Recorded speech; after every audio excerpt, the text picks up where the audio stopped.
امریکہ کے تیسرے بڑے شہر شکاگو کے معروف پادری کا 10 سالہ بیٹا مشرف با اسلام ہو کر دین حق کا داعی بن گیا ہے۔ اس بچے کو چرچ کے کتب خانے سے انجیل کا غیر محرف نسخہ پڑھ کر ہدایت ملی، جس میں حضرت مسیح علیہ السلام کا یہ قول درج تھا کہ میرے بعد رسول احمد محمد مصطفیٰ صلی اللہ علیہ وآلہ وسلم آئیں گے، تم ان کی اتباع کرو۔ یہ نو مسلم بچہ متعدد صفات کا حامل ہے۔ ننھا محمد دین محمدیہ کی ایسی مؤثر تبلیغ کرتا ہے کہ اس کے ہاتھوں درجنوں غیر مسلم مشرف با اسلام ہو چکے ہیں۔ اس کی باتیں سن کر بڑے بڑے علماء بھی اپنے جذبات پر قابو نہیں رکھ پاتے۔ اسلام لانے کی پاداش میں محمد کو نہ صرف قید و بند کی سزائیں دی گئیں بلکہ اسے قتل کرنے کے لیے زہر بھی پلایا گیا اور ملک بدر بھی کیا گیا۔ علماء نے نو مسلم محمد کو زندہ معجزہ قرار دیا ہے۔ مصری جریدے المحیط کے مطابق مکہ مکرمہ سے تعلق رکھنے والے عالم دین ڈاکٹر عبدالعزیز بن احمد سرحان کی گزشتہ دنوں جنوبی افریقہ میں اس نو مسلم بچے سے ملاقات ہوئی، جس میں 10 سالہ نو مسلم بچے نے قبول اسلام کرنے اور راستے میں پیش آنے والے مصائب کی پوری تفصیل بیان کی۔ شیخ عبدالعزیز کا کہنا ہے کہ گزشتہ دنوں دعوتی کاموں کے سلسلے میں میرا جنوبی افریقہ جانا ہوا۔ جوہانسبرگ میں مقامی ساتھی ابو محمد نے بتایا کہ یہاں امریکی نو مسلم بچے نے دھوم مچائی ہوئی ہے، جو پادری کے بیٹے سے اسلام کا داعی بن گیا ہے۔ مجھے یہ سن کر اس بچے سے ملنے کا شوق ہوا۔ مسجد میں نماز پڑھ رہا تھا کہ اچانک مجھے عربی لباس پہنتے ہوئے 10 سالہ بچہ نظر آیا۔ اس بچے نے میرے پاس سے گزرتے ہوئے مجھے سلام کیا تو میں نے سلام کے جواب کے بعد پوچھا، کیا تمہارا تعلق سعودی عرب سے ہے؟ اس نے کہا، جی نہیں، میرا تعلق اسلام سے ہے اور یہی میری پہچان ہے۔ عبدالعزیز کے مطابق چھوٹے سے بچے کے اس خوبصورت اور فی البدیہہ جواب سے میں حیران ہوا۔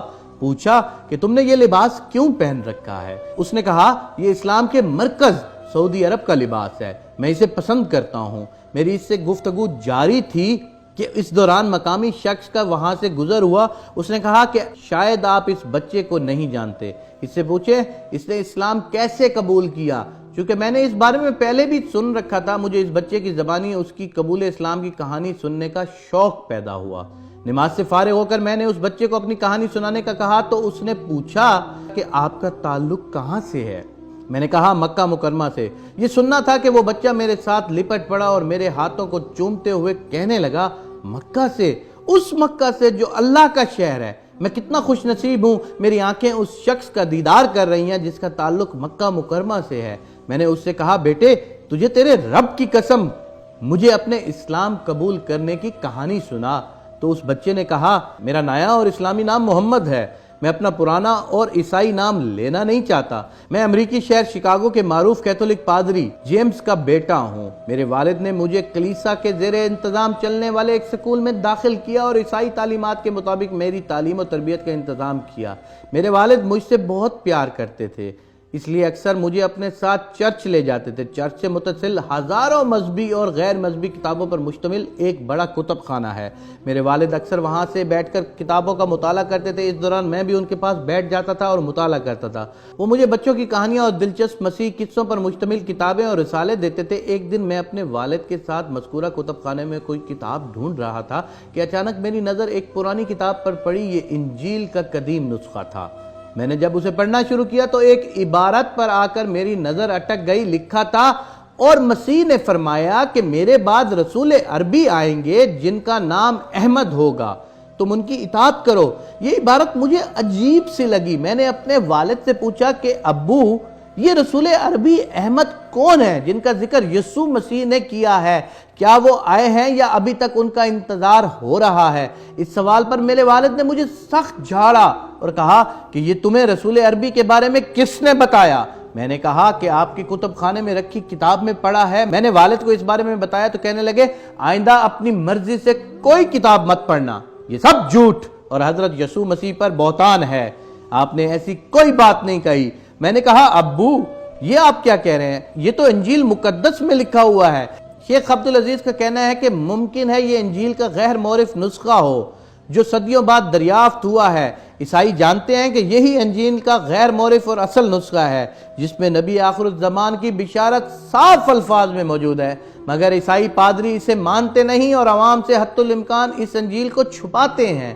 محمد کے اس چپتے سوال پر اس کے والد جیمز نے کہا کہ تم ابھی چھوٹے ہو، ان باتوں کو نہیں سمجھ سکتے۔ یہ کہہ کر وہ محمد کو لے کر گھر چلا گیا اور ساتھ اسے یہ دھمکی دی کہ آئندہ کسی کے سامنے اس قسم کی باتیں مت کرنا ورنہ میں تمہیں سخت سزا دوں گا۔ محمد کا کہنا ہے اس سے میرے دل پر شک پڑ گیا کہ اس میں کوئی نہ کوئی راز ضرور چھپا ہوا ہے جسے میرے والد چھپانا چاہتے ہیں، لیکن میں نے فیصلہ کیا میں رسول عربی کے بارے میں معلوم کر کے رہوں گا۔ میں نے سوچا مجھے پہلے کسی شخص سے ملنا چاہیے تاکہ وہ مجھے رسول عربی کے بارے میں اچھی معلومات فراہم کرے۔ یہ سوچ کر میں اپنے علاقے کے ایک عربی ریسٹورنٹ میں داخل ہوا اور اس کے مالک سے پوچھا کیا آپ کو رسول عربی احمد مصطفیٰ محمد مجتبیٰ صلی اللہ علیہ وآلہ وسلم کے بارے میں کچھ علم ہے؟ تو اس نے قریبی مسجد کا پتہ بتاتے ہوئے کہا تم وہاں چلے جاؤ، وہاں امام صاحب تمہیں مجھ سے بہتر آگاہی فراہم کریں گے۔ یہ سن کر میں مسجد کی جانب چل پڑا اور وہاں پہنچ کر پوچھا کہ یہاں کوئی عربی شخص ہے؟ تو کسی نے پوچھا کہ تمہیں عرب سے کیا کام ہے؟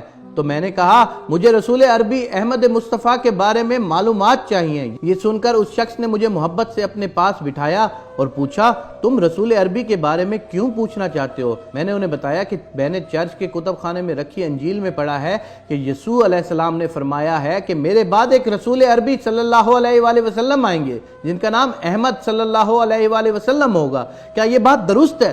اس پر عربی نے پوچھا کہ کیا واقعی تم نے انجیل میں پڑھا ہے؟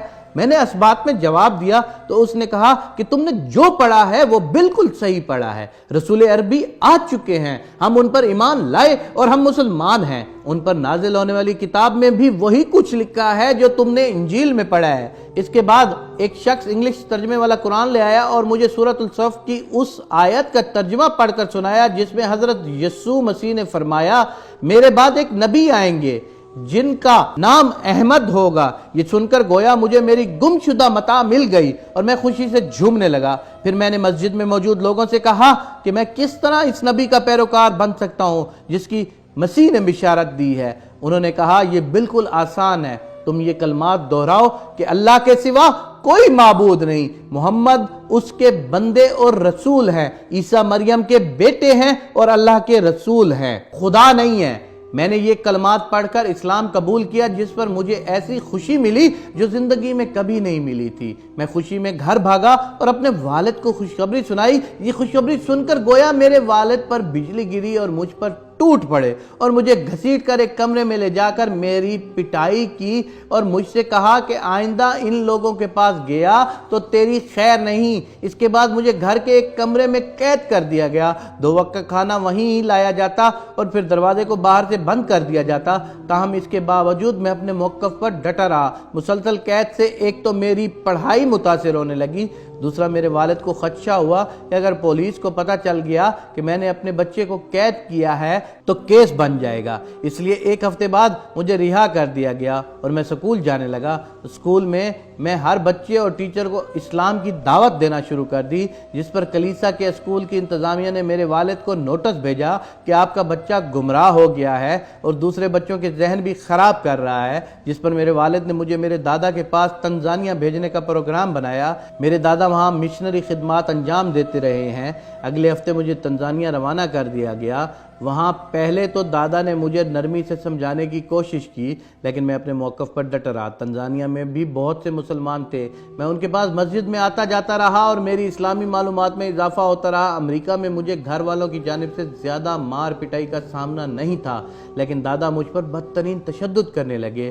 وہاں موجود مسلمانوں نے ہر قیمت پر میرا ساتھ دینے کا عزم کیا جس پر مجھے کافی حوصلہ ملا۔ جب دادا نے دیکھا کہ میں باز نہیں آنے والا تو انہوں نے میرے والد سے مشورہ کر کے مجھ سے جان چھڑانے کا منصوبہ بنا لیا۔ ایک مرتبہ مجھے کھانے میں زہر ملا کے کھلایا گیا۔ کھانا کھانے کے بعد مجھے احساس ہو گیا کہ کھانے میں کچھ ملا ہوا ہے۔ میں نے باہر آ کر کی اور وہاں موجود مسلمانوں کی مدد سے ہسپتال پہنچا ڈاکٹروں نے بتایا کہ مجھے انتہائی خطرناک قسم کا زہر کھلایا گیا ہے، مگر اللہ کے فضل سے، اللہ کے کرم سے اس سے مجھے کوئی نقصان نہیں پہنچا۔ ہسپتال سے فارغ ہو کر میں مقامی مسلمانوں کے ہمراہ روانہ ہو گیا۔ دادا کو چونکہ میرے زندہ بچ جانے کا علم تھا، اس لیے انہوں نے شرمندگی سے دوبارہ رابطہ تک نہیں کیا اور نہ ہی میرے والد نے مجھے واپس بلایا۔ بعد ازاں میں تنزانیہ کے مسلمانوں کے ساتھ ایتھوپیا چلا گیا۔ وہاں کے مسلم علماء نے مجھے ہاتھوں ہاتھ لیا۔ اب پورے افریقہ میں علماء کے ساتھ گھومتا ہوں اور اسلام کی دعوت دیتا ہوں اور زندگی بھر اسی کو مشن بنانے کا عزم کر رکھا ہے۔ شیخ عبدالعزیز کا کہنا ہے کہ نو مسلم اپنی ایمان افروز داستان بیان کر کے خاموش ہوا تو مجھے ہوش آیا اور دیکھا میری داڑھی آنسوؤں سے تر ہو چکی ہے۔ اتنے چھوٹے بچے کی ایسی استقامت پر میں حیرت کے سمندر میں غوطہ زن تھا۔